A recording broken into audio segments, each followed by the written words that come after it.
اساتذہ کرام اور انتہائی مقتدر شخصیات بالخصوص جاوید انصاری صاحب آکاش وانی کا جو لفظ ہے علاقے کے طور پر جو آپ کے ساتھ لگا ہوا ہے، اور میرے بہت ہی جگری دوست طاہر صدیقی صاحب، میرے بہت ہی پیارے بھائی، کافی قابل اور باصلاحیت شخصیت عبد الماجد انصاری صاحب، اور ادارہ نصیر ادب کے صدر اراکین، اور خاص طور پہ انتہائی ذہین و فطین صابر و شاکر صبر کرنے والے اور شکر کرنے والے نشست اختتام کی طرف جا رہی ہے، میرے بہت ہی اچھے اس نصیر ادب کو ہمیشہ سے ملنے والے بہت ہی اچھے ساتھی، 200ویں نشست کا حصہ بن کر مجھے بے انتہا خوشی ہو رہی ہے، اور میں ادارہ نصیر ادب کے صدر اراکین کا بہت ہی شکر گزار ہوں کہ انہوں نے اس طرح سے طالب علموں کو اس نشست کی صدارت سونپی۔ عتیق شاہوان صاحب اور دیگر مبصرین نے یا تاثرات اپنے تاثرات میں نصری ادب کے 19 سال کے سفر کو سیدھا سیدھا بیان کیا۔ ان باتوں سے قطع نظر صرف اتنا کہنا ہے کہ میں اللہ رب العالمین کا شکر گزار ہوں، استاد محترم اسحاق فضل صاحب، مرحوم رفیع احمد صاحب، خاص طور سے کیف انصاری صاحب، اور ان تمام ہی لوگوں کو میں اس لیے شکر گزار ہوں کہ انہوں نے صرف تیسری نشست کے بعد 2004 آیا نہیں تھا اور مجھے اس لائق سمجھا کہ میں ادارے کا رکن ہو جاؤں۔ میں بے پناہ شکر گزار ہوں اقبال برقی صاحب کا، ہمارے مرحوم رفیع صاحب کا، اسحاق فضل صاحب اور دیگر معزز اراکین کا۔ عتیق شاہوان صاحب وہ پہلے شخص تھے جنہوں نے مجھے نائٹ کالج میں کہا کہ ایسی ایسی نشست شروع ہو رہی ہے، شروع ہوئی ہے، اس پہلی نشست کا مجھے علم نہیں تھا۔ دوسری نشست سے لے کر میرے خیال سے غالباً تیسری یا چوتھی نشست سے میں اس نشست کا حصہ ہوں، تو میں بہت شکر گزار ہوں اللہ رب العالمین کا اور میری تمام اساتذہ اکرام کا۔ خاص بات یہ ہے کہ میں ایک مثال دینا چاہوں گا کہ تاثرات کچھ یہاں پر پیش کیے گئے، میں اس کو خندہ پیشانی سے قبول کرتا ہوں، اور ہوتا یہ ہے کہ میں اکثر اپنی تقاریر میں ایک مثال دیا کرتا تھا بچوں کو کہ جب ہم تصویر ٹانگتے ہیں نا سر فریم وغیرہ کو،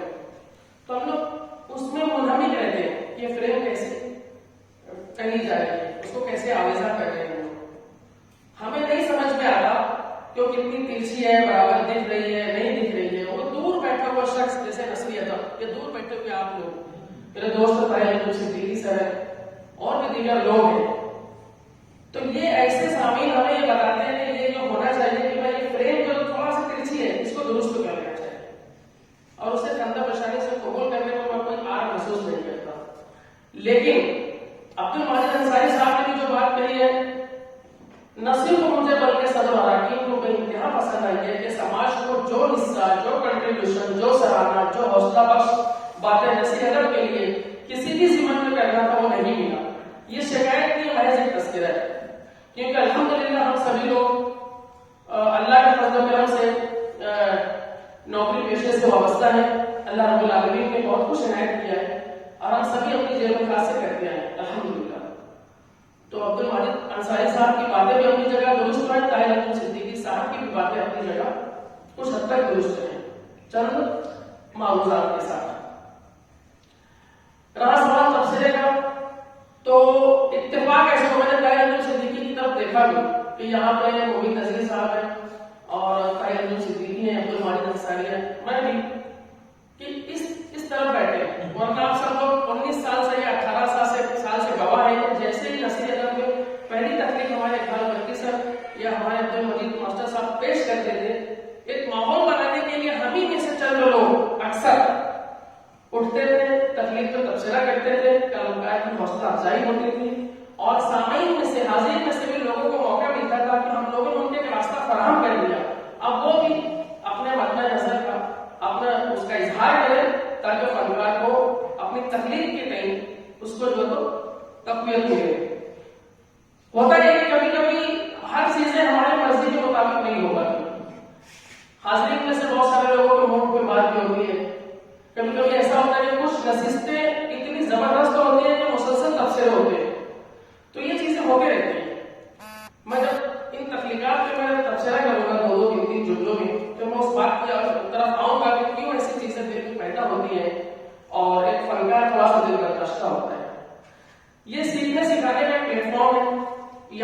سے بھی اپنی تحقیقات لے کر آتے ہیں.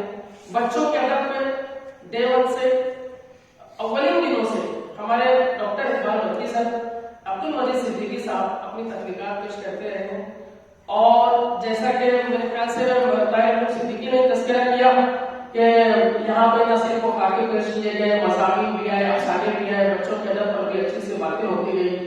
اور نثر سے متعلق دیگر یہاں پہ تحقیقات پیش کی جاتی رہی. اس کو سیر حاصل تبصرے بھی ہوتے گئے، لوگوں نے سیکھا بھی، کتابیں بھی منظر عام پر آئی، فنکار بھی ہوئے لوگ، ایک افسانہ دو افسانہ اپنی کتاب. اور پھر یہاں پہ عبد المجید انصاری صاحب کا اعتراف کہ انہوں نے جو کچھ بھی ان کے اندر جو اسٹیج ڈیئرنگ بولنے کے ذمہ میں جو آئی الحمدللہ کہنے کے لیے تھوڑا بہت کنٹریبیوشن نصیر ادب کا رہا ہے الحمدللہ. یہاں پہ معزز مہمان بھی آتے ہیں، ودیادھر پانک صاحب، یوسف ناظم صاحب، ہمارے منور سلطان لنترانی کی وہ بھی آئے تھے. میم ناگ صاحب نے یہاں پر تشریف لا چکے ہیں، سلام بن رزاق صاحب آ چکے ہیں. تو ایسے لمبی فہرست ہے، ہم لوگوں نے وہاں سے لے کے یہاں تک الحمدللہ اس سفر کا نہ صرف کوئی حصہ بنے بلکہ اپنے اساتذہ کرام سے، اچھا لکھنے والوں سے ہم لوگ آج بھی سیکھ رہے ہیں. خوشی کی بات یہ ہے کہ یہاں پہ جب اجمل اقبال صاحب جب نثر کی سمت قدم بڑھاتے ہیں اور شاہنامہ میں ان کے مضامین کو دیکھتے ہیں کہ ان کی سماج پر، معاشرے پر، سیاست پر کس قدر نہ صرف گہری نظر ہے بلکہ آپ اپنی تجزیاتی بصیرت بھی رکھتے ہیں. اس پہ جب آپ قلم اٹھاتے ہیں تو وہ بھی پڑھنے سے تعلق رکھتا ہے. اور بنیادی طور پر میں ان کو افسانے کا آدمی مانتا ہوں. افسانہ لکھنا مشکل فن ہے، بہت اچھا افسانہ لکھ رہے ہیں لیکن جان بوجھ کے ہم لوگ اتنی زیادہ تعریف نہیں کریں گے کیونکہ ہمیں بہرحال ایک اچھا افسانہ لینا چاہیے. کبھی کبھی ہوتا ہے کہ محبت میں یا بہت باعث ہو گئے کبھی کبھی کہ نہیں یار یہ تو میرا دوست ہے، ہم لوگ اگر بیجا تعریف کریں گے تو اس سے نقصان پہنچتا ہے ایک فنکار کو. بے پناہ خوشی کی بات ہے کہ میں آپ لوگوں کو بتاتا ہوں، چلو بہت سارے لوگ واقف بھی ہوں گے ہمارے مختار انصاری صاحب، یہ سنگیت ان کے اوپر آسان کر دیا گیا، موسیقی اور غزلوں کا معاملہ ہو، حمد کا معاملہ ہو، نعت کا معاملہ ہو، فلمی نغمے ہو. میں میری بات کروں میں 95 سینچری زمانے سے میں سنتے آ رہا ہوں. پھر فیمس میوزک کلب کے ذریعے جتنے بھی اہم اور معیاری پروگرام ہوئے وہاں ہم اکثر بیشتر ان کو سنتے رہے. آج یہ خوشی تھی، یہ بات بالکل صحیح ہے کہ فنون لطیفہ سے تعلق رکھنے والا شخص اس کی کئی برانچز اس کے اوپر خود بخود ریکارڈ لفٹڈ ہوتا ہے، یا خداوندی ہوتی ہے. نہ صرف وہ میوزک بجائے گا، موسیقی سے اس کو جو دلچسپی ہوگی بلکہ وہ کہیں نہ کہیں اچھی خطاطی کرے گا یا کہیں نہ کہیں اس کا برش بہت اچھا چلے گا، مصوری کرے گا. تو ایسی کچھ خوبی ہمارے مختار انصاری صاحب کے ابھی آج وہ اپنا ایک افسانہ لے کر آئے کہ وہ افسانے رنگ اس میں تھا کہ پہلی تخلیق ہے، مجھے حیرت ہو رہی ہے. لیکن پھر یہ انہوں نے ایک لمبا عرصہ جس 10 کی سیاحی کی ہے، یعنی جو علوم و فنون کے مراکز سے جس طرح سے وہ وابستہ رہے، پیشے سے ڈاکٹر تھے، وہ سبکدوش ہوئے میڈیکل آفیسر کی حیثیت سے، تو جس طرح سے ان کا تجربہ رہا ہے تو ان سے امید رکھی جا سکتی ہے. اگر اس کے باوجود بھی اگر ایسے تو شاید ہمیں حیرت ہوتی ہے کہ ایسا کچا پکا، ایسے کچی پکی تحریر کیسے لے کر آتے ہیں. تو مجھے ان سے بہت زیادہ امیدیں وابستہ ہیں اور یقین ہے کہ وہ انشاءاللہ اچھی تخلیق لے کر آئیں گے. عظمت اقبال مجھے ان کی کہانی بہت پسند آئی. اس کے عناوین پر گفتگو اگر میں کرتے بیٹھوں تو میرے خیال سے بس یہ حوصلہ افزا بات ہے کہ مجھے آپ کی کہانی اچھی لگی. جو آپ نے ڈرائیور لفظ استعمال کیا وہ بہت معنی خیز لگا اور باقاعدہ آپ نے بس یہ ہے کہ میں جو آج تک غبارے والوں کو اور یہ گڑیا بال یا گڑیا بال جو بولتے ان بیچنے والوں کو دیکھ کے ہمارے اندر جو ایک رقیق القلبی کی وجہ سے ان لوگوں کے تئیں جو جذبات آتا کہ یار بیچارے جو لفظ آتا تھا، تو میں یہ سوچ رہا ہوں کہ اب میں واپس میرے محسوسات میں کیا کروں کہ انہیں واقعی بیچارہ سمجھوں یا کیا سمجھوں. تو بہرحال وہ چیزیں بنی رہیں گی. یہ الگ بات ہے کہ ایکسٹرا آرڈینری خوبیوں کی وجہ سے اس نے مارکیٹنگ کی. بہتر مشکل کام ہے سڑکوں پر بیچنا، اور ہم ایسے محنت کی عظمت کی طرف یہ جو آپ نے اشارہ کیا اپنی تخلیق کے ذریعے میں اس کو اپریشیٹ کروں گا اور آپ سے یہ امید ہے کہ آپ اچھی تخلیقات کے ساتھ نشستوں میں آتے رہیں گے. اور آپ صرف سروس سے ریٹائر ہوئے ہیں، لکھنے لکھانے سے اور ان سب چیزوں سے ریٹائر نہیں ہوئے. تو عبد المجید ماسٹر صاحب کی کہانی مجھے آج بہت پسند آئی. وہ واقعی انہوں نے جو بچوں کی نفسیات، حالانکہ یہ ان کی فیلڈ نہیں، یہ الحمدللہ ہمارے ڈاکٹر اقبال مکی صاحب کا یہ خاصہ رہا ہے کہ آپ ایسے کہانیاں پیش کرتے ہیں. لیکن آج انہوں نے مختصر ہو سکتا ہے شاید وہ محفل کے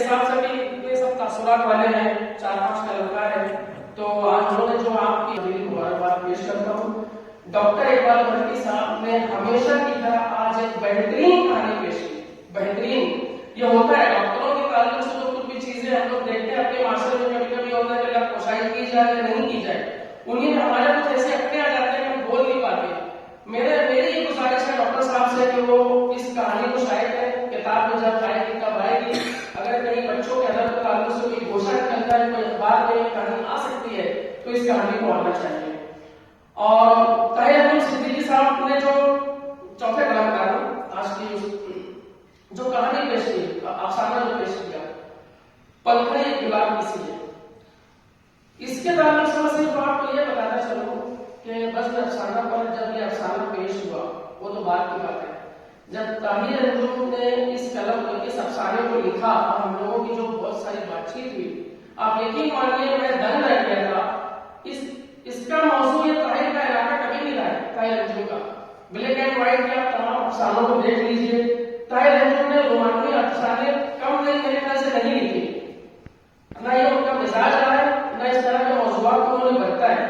مگر میں مانتا ہوں کہ وہ افسانہ نگار ہی کیا جو مختلف موضوعات کو جب چیلنج سامنے اس کو برت نہ سکے. تو اس افسانے پر سلام بن رزاق صاحب، غضنفر صاحب، طارق چتاری صاحب اور ایسے میرے خیال سے بڑے بڑے رائٹرس نے بہت، آپ خود اکثر ہمارے ڈاکٹر صاحب بھی ہیں اور اظہر اقبال صاحب بھی ہیں، اور بھی ایسے کئی نام جو شاید آگے پیچھے ہو سکتے ہیں. ہمارے اسامہ بھائی بھی آدم ہے، شاہ انصاری صاحب بہترین لکھنے والے لوگ ہیں. خوش نصیبی ہے کہ یہ لوگ نشستوں میں باقاعدگی سے آتے ہیں اور 19-20 سال ان لوگوں کے ساتھ ان کو ملا ہوا ہے. تو ان لوگوں نے بھی دیکھا اس افسانے کو، اور میں بھی کچھ علامت کے سبب، مگر یہ تھا کہ میری طبیعت میں تھا کہ نہیں، انہوں نے اتنا اچھا افسانہ لکھا، کسی ہوئی بنت، بہترین پلاٹ میں جو تنظیم ہوگی افسانہ کے ہر سطر پر دراصل بات ہونا چاہیے تھی کہ حقیقی مناظر سے موہوم ہوتا گیا صدیوں پرانا جو تصوراتی منظر انہوں نے جو خلق مت کیا ہے. تو وہ ٹھیک ہے، سر نے کہا ہزیان کی کیفیت بھی ہے، لیکن ایکچوئل میں ہم لوگ جب بات کرتے ہیں تو اس کے اندر جو افسانوی رنگ ہے اور اس کا جو بیانیہ ہے، اس کی جو مضبوط کردار نگاری ہے، جو سحر انگیزی افسانے کی جو افسانوی رنگ کی وجہ سے شروع کا آخر قائم ہے. ذاتی طور پر مجھے وہ افسانہ بہت پسند آیا، اور یہ بھی گمان ہے کہ جیسا ڈاکٹر صاحب کا کہنا ہے، لیکن ہم لوگ اگر صرف اس کو افسانے کی فریم میں دیکھیں تو ذاتی طور پر مجھے وہ افسانہ بے انتہا پسند آیا. ہوتا یہ کہ کچھ افسانے پڑھنے والے ہوتے ہیں اور کچھ افسانے بلند خوانی کے لیے ہوتے ہیں. ابھی ان تجربوں کو دوسرے افسانے کے بعد ایک جب فرحان دل صاحب نے اپنا ایک افسانہ پیش کیا تھا سنجوگنی، تو اس افسانے کے تعلق سے بھی میرے خیال سے ایسا ہی ہوا. خیر اس میں تو سب سے اہم وجہ اس کی طوالت تھی. یہ بہت ہی کمپیکٹ افسانہ تھا